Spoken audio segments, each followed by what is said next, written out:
There comes a time in a man's life when he decides who he wants to be and how Freemasonry and the Scottish Rite fit into his life. I'm Stan Dodd with the Southern Jurisdiction of the Scottish Rite. We believe the Brotherhood of Freemasonry offers many levels of knowledge to help with life's tough decisions, along with a vast social network of friendship and support. Dr. Richard Draper has had a great life, and as you will hear, it was the guidance of Freemasonry, and particularly Scottish Rite of Freemasonry, that helped him make some of his life's greatest decisions. As the story begins, Dr. Draper tells of his discussions with Clarence, a Freemason. Their friendship launched the young Richard Draper on his Masonic journey. I was consumed with this desire to want to do something with my life, but I wasn't working smart. I was expending a lot of energy. I wasn't really getting where I wanted to go. I thought how I needed to. A lot of starts and stops, but I was getting there positively, but I thought there's got to be a better way. And in talking with him, he was able to, we became very good friends, and I had noticed that he had a Blue Lodge ring on, and I knew my dad and my grandfather had been Masons, and but my dad had never talked about it, of course, which you don't. You know, he had just lived his life according to Masonic principles, and started to intrigue me. I became a Blue Lodge Mason at Lodge 38 in Norman, Oklahoma. I was a senior in college then at University of Oklahoma. I began my work there in Norman and was raised. In fact, my dad raised me. And we subsequently raised my brother.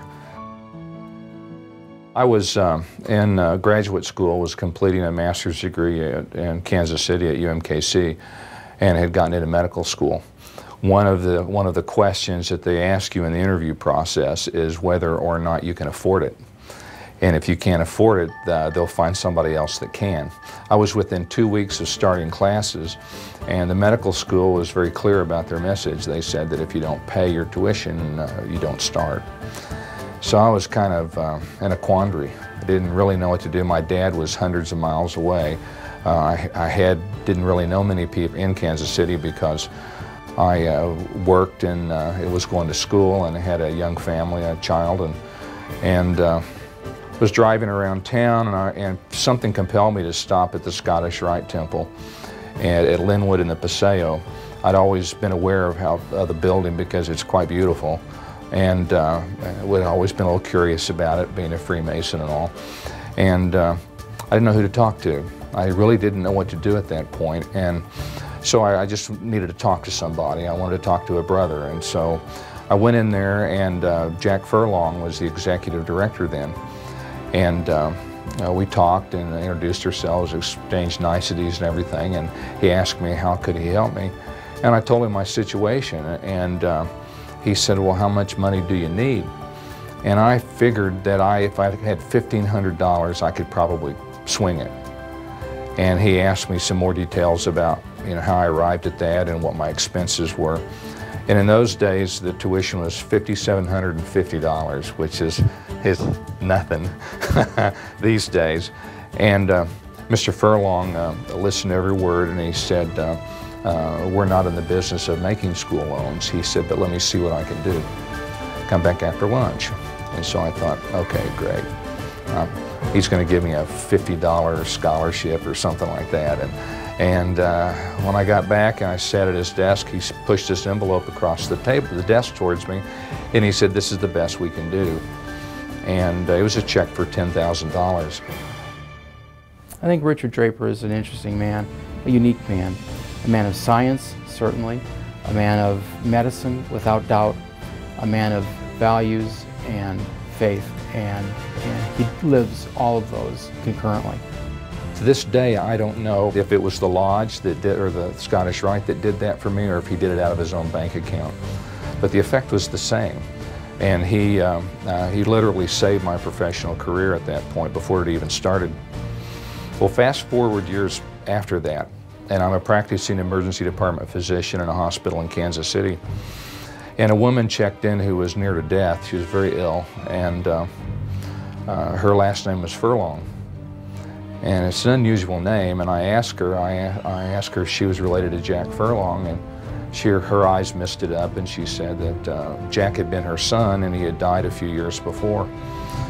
And as it turned out, we were able to pull her back from the brink of death, and she turned around pretty well and survived. And I've always thought that Jack, she owed her, that his mother owed Jack a debt of thanks, because were it not for him, I wouldn't have gotten into school, or wouldn't have been able to go to school, and his mother might not have made it. I've been in the healthcare system for about 20 years, and I've worked with many physicians, and Dr. Draper, I have to say, is one of the most compassionate physicians that I have ever met. He gets down at the patient's level. He actually feels that compassion for that patient, and it's not fake, it's real. I've seen him go out of his way to donate money or pay for a hotel room or do things for patients that it's not a normal activity for you to do here. The Scottish Rite is a perfect example of where our communities need to get back to, and that's a leader in our community, and I wish that everybody would join that and be respectful of each other and learn that it's okay to give and to not always receive. And I see that as the Scottish Rite. They are very giving people, and the biggest hearts I've ever seen. I firmly believe that we are what we think about the most, and that our inner thoughts become our words, and our words become our actions, and our actions become our behavior, and our behavior becomes our character, and our character determines our destiny. And so what you think about is what you wind up doing. It's how it's manifested. It's really quite amazing to me. But the Scottish Rite and the Freemasons have allowed me I'm living proof that it works. As you can see, there came a time in Richard Draper's life when he decided that Freemasonry and the Scottish Rite was the best way for him to become who he wanted to be. If now is your time, I invite you to contact us. You will become part of a worldwide network of men you can trust, men who are growing in character and moving forward together.